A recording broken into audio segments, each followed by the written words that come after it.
আসসালামু আলাইকুম প্রিয় দর্শক, অন্য মঞ্চে আলোচনায় আমাদের আজকের আমন্ত্রিত অতিথি আওয়ামী লীগের নেতাকর্মীরা একরকমের অস্থির হয়ে উঠেছেন মাঠে সক্রিয় হতে, কিন্তু এই মুহূর্তেই সেটা সম্ভব কিনা সেটা নিয়ে যখন দ্বন্দ্ব দ্বিধা আছে, তখন আওয়ামী লীগের নেতাকর্মীদের একটা অংশ এটাও মনে করছেন যে একজন নতুন নেতার নাম ঘোষণা, বিশেষ করে শেখ হাসিনা পুত্র সজীব ওয়াজেদ জয়, তিনি দলের দায়িত্ব নিতে প্রস্তুত আছেন। শেখ পরিবারের একজন সদস্যকে পরবর্তী উত্তরসূরি শেখ হাসিনা এরই মধ্যে ঠিক করেছেন। সেই ঘোষণাটা হয়তোবা দলকে একটা অন্য রকম ভাবে চাঙা করে তুলবে, সেই বিশ্বাসটাও আওয়ামী লীগের একটা অংশের ভেতরে ভীষণভাবে জোরালো হয়ে উঠেছে। শেখ হাসিনা পুত্র সজীব ওয়াজেদ জয় খুব শিগগিরই দিল্লি যাচ্ছেন, এই খবরটি এখন আওয়ামী লীগের নেতা কর্মীদের মধ্যে একটা নতুন চাঞ্চল্যের সৃষ্টি করেছে। 2025-এর জুন মাসে ঈদুল আজহা পালন করতে এক দফা মায়ের কাছে গিয়েছিলেন সজীব ওয়াজেদ জয়। সজীব ওয়াজেদ জয়ের পাসপোর্টটি 2024-এর 5ই আগস্ট শেখ হাসিনা সরকারের পতনের পর বাংলাদেশ সরকার আটকে দিলে গ্রিন কার্ডধারী সজীব ওয়াজেদ জয় মার্কিন যুক্তরাষ্ট্রের পাসপোর্ট নেন এবং সেই পাসপোর্ট দিয়েই তিনি দিল্লি পৌঁছেছিলেন গত বছর জুন মাসে। এবং মায়ের সঙ্গে ঈদ করতে, মায়ের সঙ্গে মা যেই অতি সুরক্ষিত বাড়িতে ভারত সরকারের আতিথেয়তায় আছেন, সে বাড়িতেই তিনি ছিলেন এবং সে বাড়িতে তখন শেখ রেহানাও ছিলেন। এই দিল্লিতেই অবস্থান করছেন সজীব ওয়াজেদ জয়ের বোন শেখ হাসিনার কন্যা সাইমা ওয়াজেদ পুতুলও তার বিশ্ব স্বাস্থ্য সংস্থার চাকরির সূত্রে। এই অবস্থায় সজীব ওয়াজেদ জয় দিল্লি যাওয়া মানেই একরকমের একটা পারিবারিক বৈঠকের সুযোগ মেলে শেখ হাসিনা পরিবারের জন্য এই সময়টায়। এই অবস্থায় সজীব ওয়াজেদ জয় যে দিল্লি যাচ্ছেন, সেটা একটা বিশেষ চাঞ্চল্যের সৃষ্টি করেছে আওয়ামী লীগের নেতাকর্মীদের মধ্যে, এ কারণে যে আবারও নতুন করে এই যে রিফাইন্ড আওয়ামী লীগের প্রসঙ্গটি যেমন বারবার আলোচনায় আসছে, যে সত্যিই কি শেখ হাসিনার সমর্থনে কিংবা সরকার অথবা বাংলাদেশের সেনাবাহিনীর উস্কানিতে বাংলাদেশে একটা নতুন আওয়ামী লীগ গঠনের হাসিনাকে মাইনাস করে প্রচেষ্টা নেওয়া হচ্ছে কিনা, সেই জল্পনা যখন তুঙ্গে, তখন আওয়ামী লীগের ভেতরে এই দাবিটা কিন্তু বেশ দানা বেঁধে উঠেছে যে শেখ হাসিনা পুত্র সজীব ওয়াজেদ জয় পরবর্তী নেতা হিসেবে দায়িত্ব নেবেন কিনা।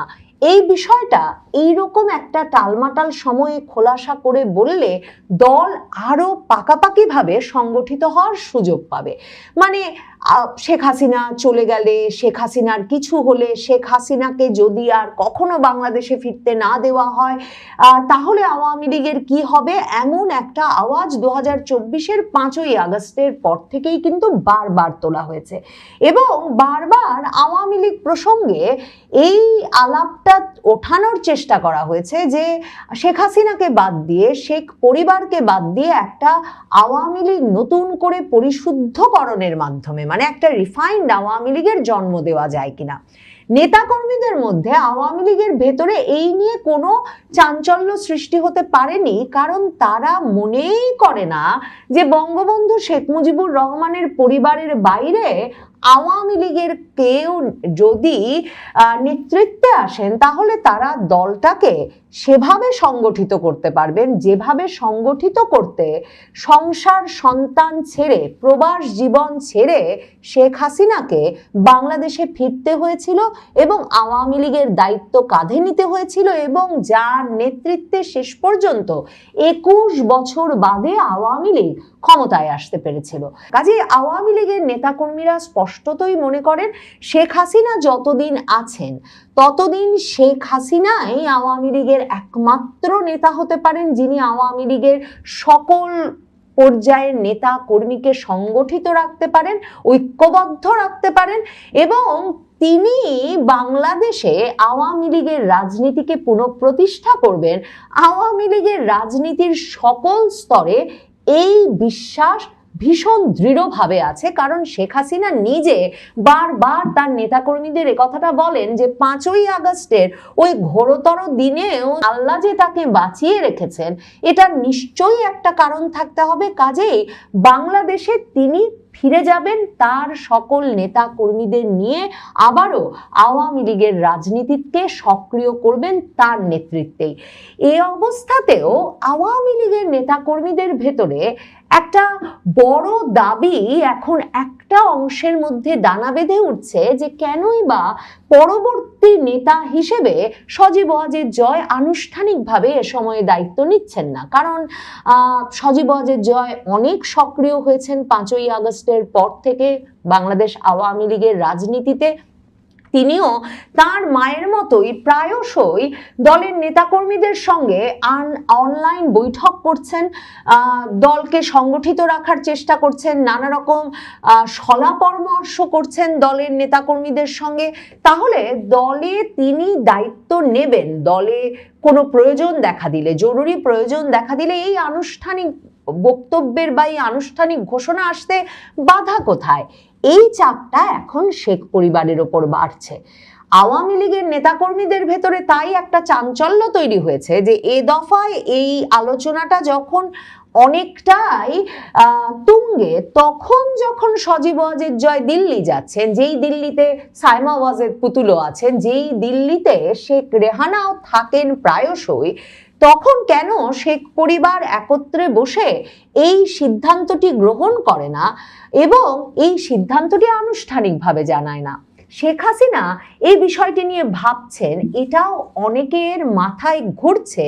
কারণ শেখ হাসিনা প্রায় সপ্তাহ 2 সপ্তাহ পর পর এই যে অতি সুরক্ষিত তার যে বাসস্থান, সেখানে সকল নিরাপত্তার যেসব ফর্মালিটিস আছে সেসব আনুষ্ঠানিকতা পেরিয়ে আওয়ামী লীগের যে 6-7 জন নেতার দলের সঙ্গে প্রতি সপ্তাহে 2 সপ্তাহে একবার দেখা করেন, তাদের প্রত্যেককেই তিনি গত কয়েক মাস ধরে জিজ্ঞেস করছেন যে তারা আওয়ামী লীগের ভবিষ্যৎ নেতৃত্ব সম্পর্কে কি ভাবছে, তারা দল পুনর্গঠন সম্পর্কে এ সময়ে কিভাবে তারা দলের কমিটিগুলো নতুন করে ঘোষণা চাঙা করার বিষয়ে কি ভাবেন।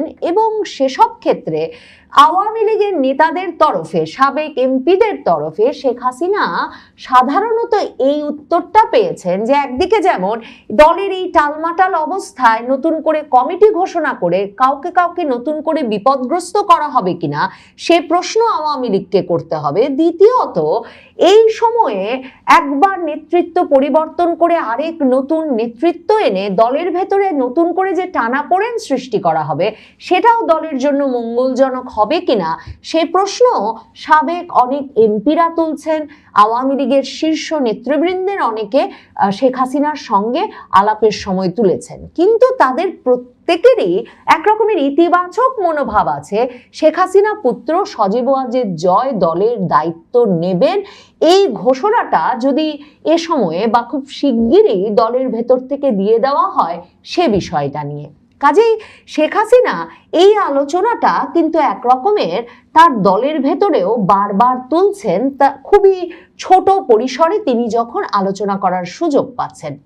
শেখ হাসিনা সকল নির্বাচনী এলাকাগুলোর সঙ্গে তাদের নেতাকর্মীদের ধরে ধরে, মানে এক একটা নির্বাচনী এলাকা ধরে ধরে যখন আলাপ করেন, তখনও এই যে নতুন কমিটি ঘোষণা কিংবা এই নতুন নেতৃবৃন্দ নির্বাচনের জন্য তিনি কোনো তাড়াহুড়া দেখেন না কোনো নির্বাচনী এলাকাতেই, বরং প্রত্যেকটি নির্বাচনী এলাকাতেই যে নেতাকর্মীরা দেশেও আছেন তারাও শেখ হাসিনার সঙ্গে আলোচনায় মূলত এই যে কিভাবে তারা বেরিয়ে আসতে পারেন এবং কিভাবে তারা সংগঠিত থাকতে পারেন, নিরাপদ থাকতে পারেন, কিভাবে ধীরে ধীরে আসলে আইনি লড়াই লড়ে জেল জুলুম থেকে তাদের এক রকমের নিস্তার পাওয়ার ব্যবস্থা করা যায়, এগুলো নিয়ে অনেক বেশি আলোচনা হচ্ছে।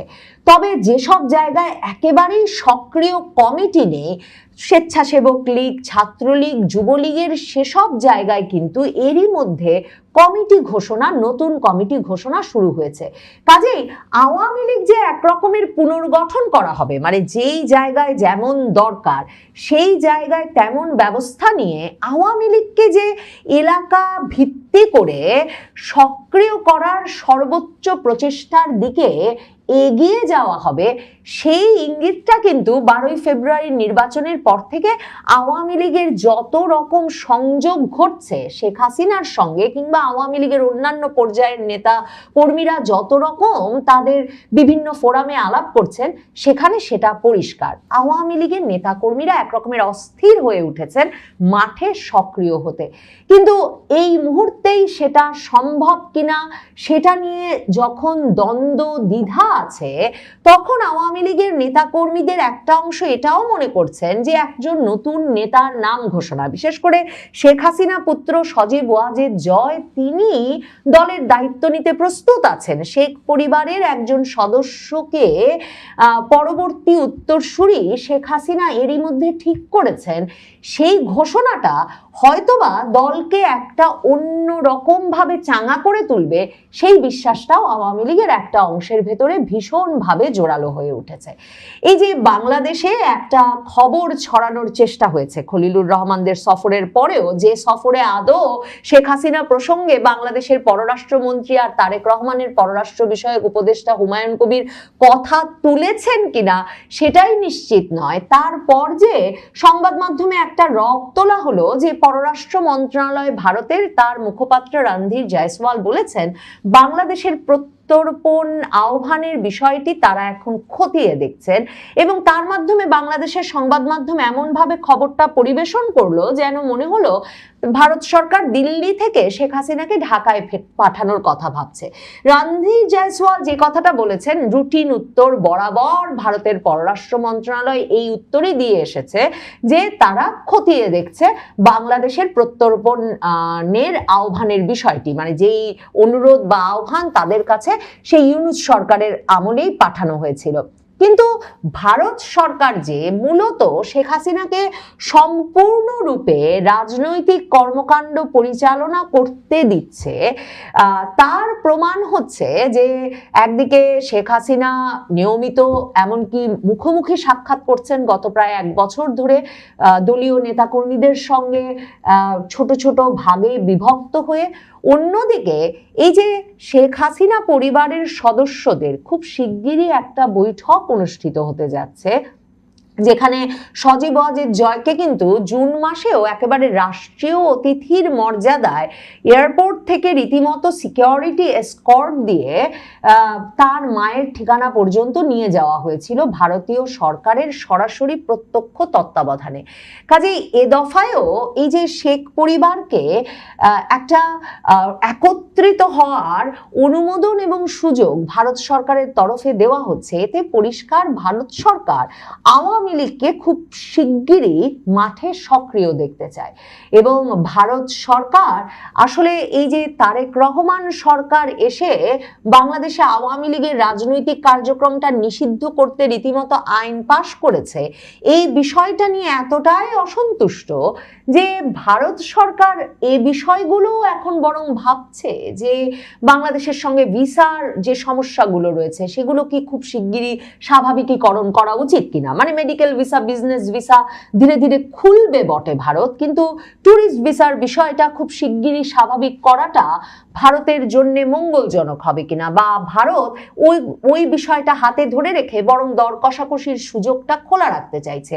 ভারত যত সহজে জ্বালানি তেল সরবরাহ করেছে বাংলাদেশকে, ইরানের যুদ্ধ শুরু হওয়ার পর, সংকট শুরু হওয়ার পর, এখন তারেক রহমান সরকারের প্রতি তারা সে আস্থা রাখতে পারছে না যে এই সরবরাহ, এই সাপোর্ট, এই সমর্থন তারা দিয়েই যাবে কিনা। কাজেই ভারত তার দর কষাকষির নানা অস্ত্র একদিকে হাতে রাখছে, নানা কৌশল হাতে রাখছে, জ্বালানি আছে, ভিসা আছে, ট্রান্সশিপমেন্ট আছে, এগুলো তারা হাতেই ধরে রাখতে চাইছে। তারেক রহমান সরকার কোন দিকে হাঁটেন সেটা পরখ করে তারপর পরবর্তী পদক্ষেপ নিতে চাইছেন, এবং ভারত সরকার চাইছেন শেখ হাসিনা সক্রিয় থাকুন, তার দল পুনর্গঠনের কাজে, সংগঠনের কাজে।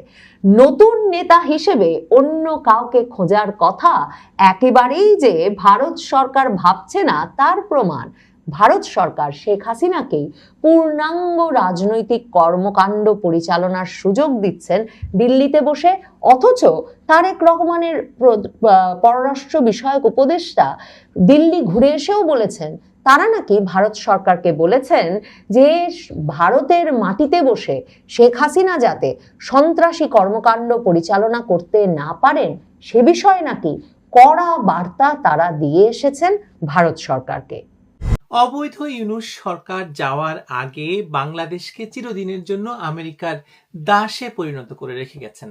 ওদিকে ইউনূস সরকারের বর্ধিত সংস্করণ তারেক রহমানের সরকার ক্ষমতায় বসার 2 মাসের মাথায় ইউরোপীয় ইউনিয়নের সঙ্গে একটি চুক্তি করলেন। নামে অংশীদারিত্বের চুক্তি হলেও এই চুক্তিতে কি আছে সে সম্পর্কে জনগণকে সম্পূর্ণ অন্ধকারে রাখা হয়েছে, যেমনটি রেখেছিলেন ইউনূস। অথচ একটি সংসদ নাকি কার্যকর রয়েছে এবং সেই সংসদে যুদ্ধাপরাধী জামায়াতের এমপিরা আবোল তাবোল কথা বলছেন, কিন্তু এইসব চুক্তি নিয়ে কোনো কথা শুনতে পায়নি জনগণ। অনেকদিন পরে আমরা ইউনূসের চুক্তি সম্পর্কে তারই প্রিয় দেবপ্রিয় ভট্টাচার্য গংদের কাছ থেকেই শুনতে পাচ্ছি যে এটা নাকি দাসত্বের চুক্তি। কে জানে কিছুদিনের মধ্যেই হয়তো ইউরোপীয় ইউনিয়নের ওয়েবসাইট থেকে আমরা জানতে পারবো যে বাংলাদেশকে তারেক রহমান আরেক বেচা দিয়েছেন ইউরোপের কাছে।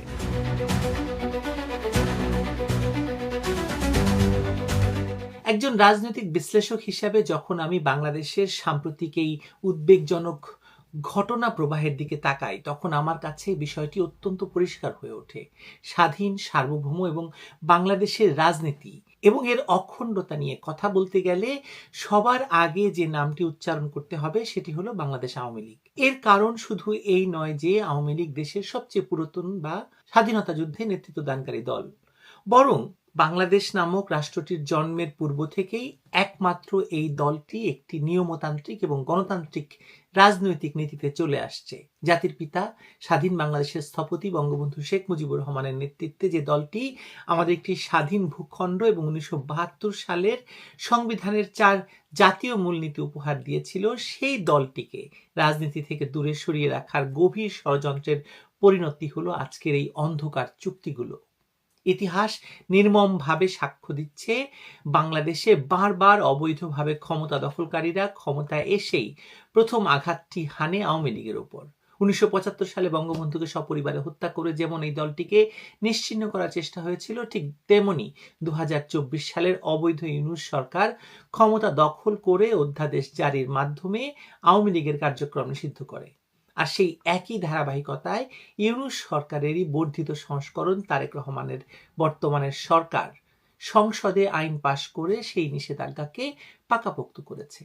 এর মূল লক্ষ্য অত্যন্ত সুদূরপ্রসারী, মুক্তিযুদ্ধের পক্ষের এই মূল শক্তিটিকে রাজনৈতিক মাঠ থেকে সম্পূর্ণ সরিয়ে দিয়ে দেশকে বিনা বাধায় বিদেশি শক্তির হাতে তুলে দেওয়া। গত সোমবার সেই ধারাবাহিকতারই একটি নতুন এবং ভয়ঙ্কর অধ্যায় রচিত হয়েছে। দক্ষিণ এশিয়ার প্রথম দেশ হিসাবে বাংলাদেশ ইউরোপীয় ইউনিয়নের সঙ্গে অংশীদারিত্ব এবং সহযোগিতার চুক্তি বা পিএসএ স্বাক্ষর করেছে। অথচ সবচেয়ে আশ্চর্যের বিষয় হলো আইনগতভাবে বাধ্যতামূলক এত বড় একটি চুক্তির বিষয়ে দেশের জাতীয় সংসদে কোনো আলোচনাই হয়নি। দেশের মানুষকে এই বিষয়ে সম্পূর্ণ অন্ধকারে রাখা হয়েছে।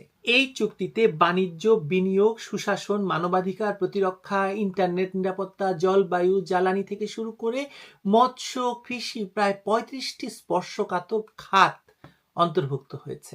2023 সালের অক্টোবরে শুরু হওয়া এই আলোচনা জুলাইয়ের গণ অভ্যুত্থানের বা তথাকথিত গণ অভ্যুত্থানের পর সাময়িকভাবে থমকে গেলেও অন্তর্বর্তী সরকারের সময় তা অত্যন্ত দ্রুত গতিতে এগিয়ে নেওয়া হয়। আপনাদের মনে থাকার কথা যে জার্মান অ্যাম্বাসেডর বলেছিলেন যে ইউরোপের সাথে চুক্তি না হলে বাংলাদেশের এই অন্তর্বর্তী সরকারকে বা ইউনূসের সরকারকে সমর্থন দেবে না। বুঝতেই পারছেন যে কি থেকে কি হয়েছে। 1 বছরের বেশি সময় ধরে 5 দফা আলোচনার পর 83টি ধারা সম্বলিত এই খসড়া চূড়ান্ত করা হয়েছে। কিন্তু যে সংসদে বসে জামায়াতের যুদ্ধাপরাধী নেতারা সারাদিন হইচই করেন, সেই সংসদে দেশের এত বড় একটি ভাগ্য নির্ধারণী চুক্তি নিয়ে টু শব্দটি উচ্চারিত হচ্ছে না কেন বলুন তো? এই চুক্তিতে যে দেশের স্বার্থবিরোধী কিছু নেই তা নিশ্চিত করার কোনো উপায় জনগণের হাতে রাখা হয়নি। এই একই স্বেচ্ছাচারী চিত্র আমরা দেখেছিলাম অবৈধ ইউনূস সরকারের বিদায় বেলায়। নির্বাচনের মাত্র 3 দিন আগে আমেরিকার সঙ্গে তারা যে বাণিজ্য চুক্তিটি করেছিল সেটি নিয়ে এখন খোদ ইউনূস সরকারের ঘনিষ্ঠ বেসরকারি গবেষণা প্রতিষ্ঠান সিপিডি হতভম্ব এবং স্তম্ভিত হওয়ার কথা বলছে। তারা প্রশ্ন তুলছে, একটি অনির্বাচিত সরকার কিভাবে এমন একটি দীর্ঘমেয়াদী চুক্তি করে যেতে পারে যার দায়ভার আগামী প্রজন্মকে দিতে হবে। অথচ সেই সরকারের জাতীয় নিরাপত্তা উপদেষ্টা এবং বর্তমানে তারেক সরকারের পররাষ্ট্রমন্ত্রী খলিলুর রহমান অত্যন্ত দম্ভের সাথে দাবি করেছিলেন যে চুক্তির আগে তারা বিএনপি এবং জামায়াতের প্রধানদের কাছ থেকে সম্মতি নিয়েছিলেন। এই বক্তব্য থেকে দিবালোকের মতো স্পষ্ট হয়ে যায় যে অবৈধ ক্ষমতা দখলকারী এবং মুক্তিযুদ্ধের চেতনা বিরোধী শক্তিগুলো কিভাবে একজোট হয়ে দেশের স্বার্থ বিকিয়ে দিচ্ছে। পররাষ্ট্রমন্ত্রী দম্ভ করে বলেছেন যে এই চুক্তির মাধ্যমে আমেরিকার কাছ থেকে আগামী 15 বছরে $22 বিলিয়ন পণ্য এবং জ্বালানি কেনার প্রতিশ্রুতি দেওয়া হয়েছে।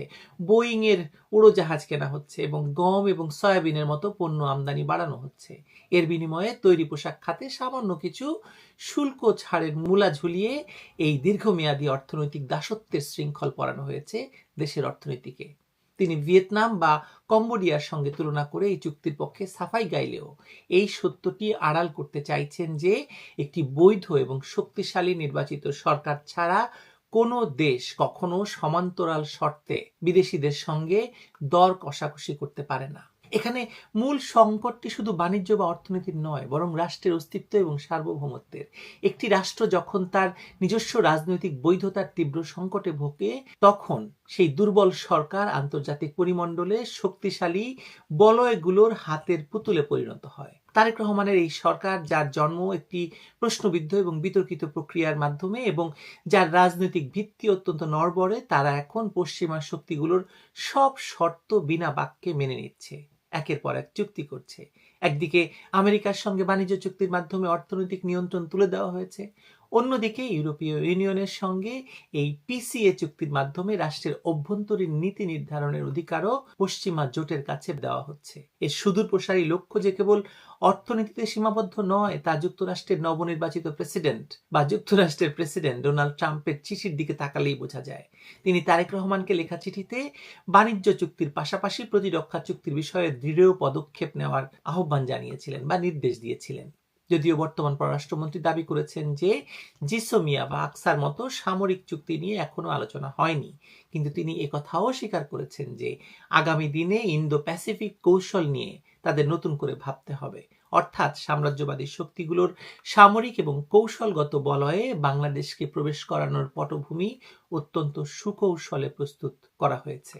একটি স্বাধীন ভূখণ্ড কখনো এমন দুর্বল এবং অবৈধ নেতৃত্ব দিয়ে নিজের সার্বভৌমত্ব টিকিয়ে রাখতে পারে না। যখন দেশের স্থপতিকে অস্বীকার করা হয়, মুক্তিযুদ্ধের চেতনার ভিত্তিমূল ৭১-এর ৪ মূলনীতিকে পদদলিত করা হয় এবং দেশের একমাত্র প্রকৃত গণতান্ত্রিক দল আওয়ামী লীগকে চক্রান্ত করে নিষিদ্ধ করে রাখা হয়, তখন সেই রাজনৈতিক শূন্যস্থানে এভাবেই বিদেশি আধিপত্যবাদ জেঁকে বসে। অবৈধ ইউনূস সরকার থেকে শুরু করে তারেক রহমানের সরকার, তারা সবাই একই রাজনৈতিক প্রবাহের অবিচ্ছেদ্য অংশ। তারা জনগণের কাছে বিন্দুমাত্র দায়বদ্ধ নয়, তাদের একমাত্র দায়বদ্ধতা সেই সব বিদেশি প্রভুদের কাছে যারা তাদেরকে এই অবৈধ ক্ষমতায় বসিয়েছে, টিকিয়ে রেখেছে এবং ভবিষ্যতের নিশ্চয়তা দিচ্ছে। একের পর এক এই অসম এবং অন্ধ চুক্তি সই করার মধ্য দিয়ে তারা আগামী দিনের নির্বাচিত এবং স্বাধীন সরকারগুলোর হাত পা চিরতরে বেঁধে ফেলছে। বাংলাদেশের রাষ্ট্রনীতি এখন এমন একটি অন্ধকার গহ্বরে প্রবেশ করছে যেখানে জাতীয় স্বার্থ, জবাবদিহিতা এবং জনগণের অধিকার বলতে আর কিছুই অবশিষ্ট নেই। আজকে ইউরোপের সঙ্গে যে চুক্তিটি সই হলো তা হয়তো খুব শিগগিরই আমাদের নতুন করে নির্মম বাস্তবতাটি মনে করিয়ে দেবে যে মুক্তিযুদ্ধের পক্ষের শক্তিকে শিকল পরিয়ে দেশটিকে কিভাবে সম্পূর্ণ বিনা বাধায় আন্তর্জাতিক বাজারে আরেকবার নিলামে তোলা হয়েছে। খুব বেশি দিন অপেক্ষা করতে হবে বলে মনে হয় না আমার। করুন অপেক্ষা। ভালো থাকবেন সবাই।